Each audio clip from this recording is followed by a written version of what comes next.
Hello guys, welcome to my channel learn on tips. आज का हमारा टॉपिक है व्हाट इज़ प्रोक्योरमेंट मैनेजमेंट। तो आज हम देखते हैं प्रोक्योरमेंट क्या होता है। तो आइए स्टार्ट करते हैं। प्रोक्योरमेंट का मतलब होता है ख़रीदारी करना। ठीक है। प्रोक्योरमेंट जो है दो तरीके का होता है, एक पर्सनल यूज़ और एक होता है कमर्शियल यूज़। तो पर्सनल यूज़ में जैसे कि हमें अपने घर से रिलेटेड या खुद से रिलेटेड कोई आइटम ख़रीदना होता है, उसको ख़रीदारी बोलते हैं। वहीं बिज़नेस लैंग्वेज में इसको बोला जाता है प्रोक्योरमेंट। मतलब किसी बिज़नेस या किसी प्रोजेक्ट से रिलेटेड कोई कुछ भी गुड्स या सर्विसेज परचेज़ करना प्रोक्योरमेंट कहलाता है। ठीक है। और there are multiple departments in an organisation, जैसे कि finance, marketing and sales, HRM। वैसे ही प्रोक्योरमेंट एक डिपार्टमेंट होता है इंडस्ट्री के अंदर।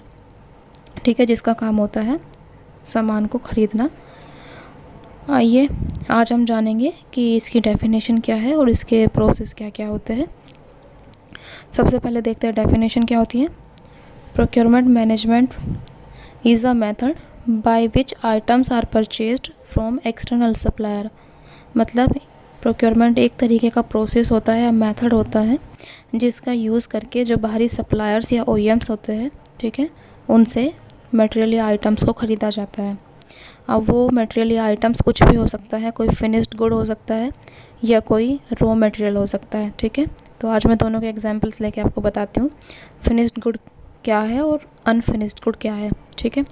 तो फिनिश्ड गुड का एग्जांपल है जैसे कि मुझे एक UPS ख़रीदना है कंपनी के लिए। तो UPS एक फिनिश्ड गुड है क्योंकि ये ऑलरेडी बना हुआ है। ठीक है। डिफरेंट टाइप की कंपनी होती है जो UPS बनाती है, जैसे माइक्रोटेक हुआ, एलनोवा हुआ, वर्टिव, APC, Eton, ETC। Different types की कंपनियां हैं जो कि UPS बनाती है। वैसे ही मैं बताती हूँ आपको कि रॉ मटेरियल क्या होता है। रॉ मटेरियल जैसे कि मेरी कंपनी है, वो क्या करती है, एक मोबाइल तैयार करना है उसको। तो मोबाइल बनाने के लिए मुझे रॉ मटेरियल ख़रीदने की ज़रूरत है। अब रॉ मटेरियल कैसे, जैसे कि मोबाइल बनाने में LCD डिस्प्ले की रिक्वायरमेंट होती है, IC की रिक्वायरमेंट होती है, मदरबोर्ड की रिक्वायरमेंट होती है। ठीक है। ईयरफोन्स, स्पीकर्स और आपका मोबाइल कीपैड हुआ, मेमोरी कार्ड हुआ। तो ये सारे क्या है, ये स्पेयर पार्ट्स होते हैं जो डिफरेंट वेंडर से हमें ख़रीदने होते हैं। ठीक है। तो ये मटेरियल जब हम ख़रीदते हैं उसके बाद मेरी कंपनी क्या करती है, उसको असेंबल करेगी और उसको फिनिश्ड गुड में कन्वर्ट कर देगी। ठीक है। यानी डिफरेंट OEM से ये पार्ट परचेज़ किए और हमने उसको असेंबल किया और एक मोबाइल तैयार कर दिया, तो वो फिनिश्ड गुड हुआ। तो प्रोक्योरमेंट का मतलब यही होता है, कोई भी फिनिश्ड या अनफिनिश्ड गुड, ठीक है, किसी एक्सटर्नल सोर्स से ख़रीदना और उसको आगे सेल आउट करना। अब इसके प्रोसेस देख लेते हैं, प्रोसेस क्या क्या होते हैं। There are multiple process. First है identify the goods and services. मतलब पहले हमें ये देखना है कि हमारी रिक्वायरमेंट क्या है, हमें आइडेंटिफाई करना है कि हमें ख़रीदना क्या है। ठीक है। उसके बाद आता है second process, making the list of suppliers. यानी हमें सप्लायर की लिस्ट बनानी है कि इस आइटम को कौन कौन से वेंडर जो है बनाते हैं। जैसे कि UPS है, मैंने भी एग्जांपल दिए, माइक्रोटेक हुआ, एलनोवा हुआ, वर्टिव हुआ, APC हुआ, ये मेरे सप्लायर्स हुए जो कि ये बनाते हैं। ठीक है। मेरी लिस्ट बन गई। उसके बाद क्या होता है, हमें प्रपोज़ल अरेंज कराना होता है। हम मार्केट में अपनी रिक्वायरमेंट फ्लोट करेंगे इंडिया मार्ट के थ्रू या किसी भी चैनल के थ्रू, और प्रपोज़ल जो है उसमें हम कलेक्ट करेंगे। ठीक है।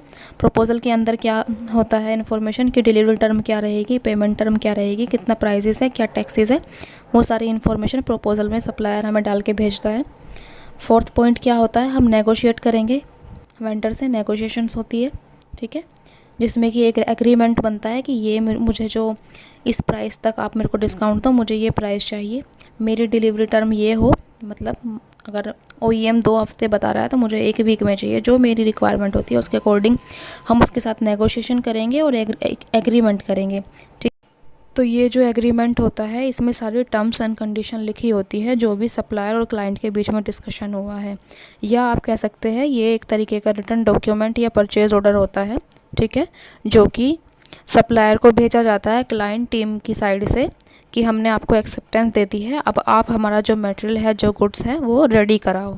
ठीक है। तो रेडी करने के लिए एक रिटर्न डॉक्यूमेंट होता है। Receiving goods and services from OEM and supplier. उसके बाद जो मटेरियल या गुड्स और सर्विस होती है वो रिसीव हो जाती है। नेक्स्ट पॉइंट होता है review and acceptance the items procured. उसके बाद जो क्वालिटी टीम होती है वो वेयर हाउस के अंदर जो भी प्रोडक्ट आया उसका रिव्यू करेगी ठीक है। अगर उसकी क्वालिटी ओके है, सब कुछ ओके है as per are terms and condition, तो उसको हम क्या करते हैं, एक्सेप्टेंस दे देते हैं। और लास्ट पॉइंट होता है हमारा अप्रूव सप्लायर पेमेंट। अगर सब कुछ ओके है, मटेरियल हमारा टाइम से आ गया, ठीक है, और जो भी हमारा डिस्कशन हुआ था पीओ प्लेस करने से पहले, अगर सब कुछ सेम है तो हम क्या करते हैं, अप्रूवल दे देते हैं फाइनेंस डिपार्टमेंट को पेमेंट के लिए। उसके बाद सप्लायर की पेमेंट प्रोसेस हो जाती है, ठीक है।